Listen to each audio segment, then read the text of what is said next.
We're here today at the St. John's School of Risk Management in Lower Manhattan. St. John's School of Risk Management is part of the Tobin College of Business of St. John's University. I'm Brandon Schweitzer, Dean of the school and Associate Dean of the Business College. And I'd like to welcome today Matt Dolan and Josh Stein of Iron Health. Thank you. It's nice to be Thank here. you for being here, fellows. Thank you. We're here to talk in this segment about the physician provider model of health delivery, capitation issues, and the important issue of cost and efficiency in the health system. What, from an insurance and risk perspective, is going on? What are the issues, the topical issues of the day, apart from the headline news of bending healthcare curves, the Affordable Care Act, the implications of that and the like? What's going on in the risk dimension? Well, I mean, I think that obviously we focus, in our business, we focus exclusively on risk. That's where we are going to provide solutions to potential clients. It's where we're going to also have our own issues if we can't stay up with the curve. So what we do is we think about these evolving business models. We try very hard to stay ahead of what those new business models are exposing the organizations to, potentially, and try to create solutions for them. Yeah. When you talk about business models, be a little more specific. A perfect example. The fact is that you have a lot of physician groups, for example, and physicians in independent practice who have decided, you know what, it's time now. I've had it. I've had enough. I'm going to move. I'm going to go out of private practice. I'm going to become an employee of a hospital because I can have a more predictable schedule. I get a salary, and I don't have to deal with the reams of paperwork that typically I have to deal with for Medicare, Medicaid, and these private. If I do that, does the cost of my liability change? Well, potentially it could, and Josh talks about sort of the overhead drivers that a physician or a group of physicians might have to consider in joining with a hospital. Hospitals are thinking about the reimbursement methodologies and specifically the changing reimbursement methodologies that are going to be more predicated on outcomes, the efficient delivery of care. And a big component in delivering care efficiently is coordinating care. And the coordination point is critical between the hospital and the physician.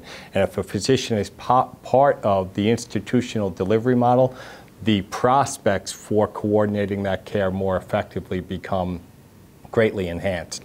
If you understand the business and how organizations come together, how they organize, how they look to make money, how they operationalize against some of the meaningful operational challenges, you will understand the risk. Let's for a minute draw a line under the state of hospitals and healthcare providers, and let's talk about doctors. Let's talk about capitation. What's the state of risk mitigation, risk prevention, risk transfer as it impacts docs in this country today? Josh? Capitation was a reimbursement methodology that was very popular out in California and in other states in the union, but it began to get decreasingly so. It really, as a reimbursement methodology, it really began to go away. And I remember 10 years ago, Matt and I, in our business, we thought to ourselves, capitation is dying out as a reimbursement methodology. What's happened, though, is that the Affordable Care Act has new provisions in it that allow providers to assume financial risk.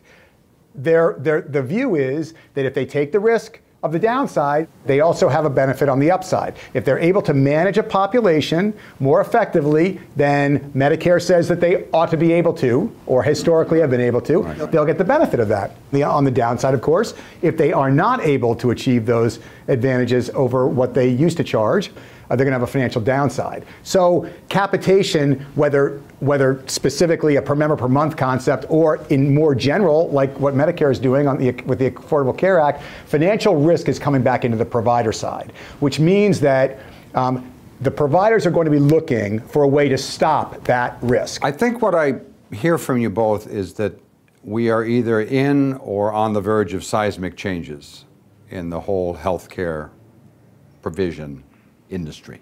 Today you have a highly fractured healthcare delivery system. You have healthcare organizations facing declining reimbursements from Medicaid and Medicare, tending to a highly acute patient population with limited ability to invest in infrastructure and to reinvest in their own operations. From that, you have a catalyst in the Affordable Care Act that wants to move the industry to highly coordinated, very efficient, from volumes of patient care to value of patient care, and they want to do that in a more economical way. So when you think about it, the gap couldn't be greater, and we think about what happens along the way as healthcare goes from today's current reality to the aspirations of tomorrow, and that's a very, very complicated progression. Well, then these are the pressures. And now, is it fair to say that there has to be a more cohesive industry, or is that a more coordinated industry? Now, does that get to the issue of mergers and acquisitions, other delivery systems? It does. I mean, the Affordable Care Act in particular puts a premium on coordination of care. They create what are called accountable care organizations, which are coordinated healthcare delivery organizations where an individual can get the full spectrum of care, from internal medicine all the way up through the various specialties, radiology, anesthesia. It doesn't matter what, they can get it all under one roof. And the concept being that if you can get everything under one roof, or in one coordinated way, you will reduce duplicative costs. And in order to coordinate care more effectively, to do all the various things that Josh talked about, to eliminate some of the waste, some of the redundancy, you have to organize it with all aspects of healthcare delivery, from primary care to acute care to neonatal care, to be able to provide all the required healthcare delivery services to a patient population. That's a precursor theme to merger and acquisition. We're here at an institution of higher learning, and you're about to take an examination. It's been a while, okay? Okay, it's been a while, but that's all right. You're up to it. Josh, you're a physicians organization, and you're approaching your broker or your insurance carrier. And you're going to tell them the three most important things on your mind that you want solved. You're talking about from the provider perspective, right? I want to reduce the cost of my medical malpractice insurance. I want to make certain that the ancillary exposures that I'm now dealing with, some case management exposure, maybe I have a contract with to provide long-term care services. I want to make certain that all my ancillary exposures are covered by my medical malpractice. 10 seconds for the third item. And the third item is, let's see, I would want to find out what the implications are of my business model and whether there's any benefit for me to think about going in-house to a hospital.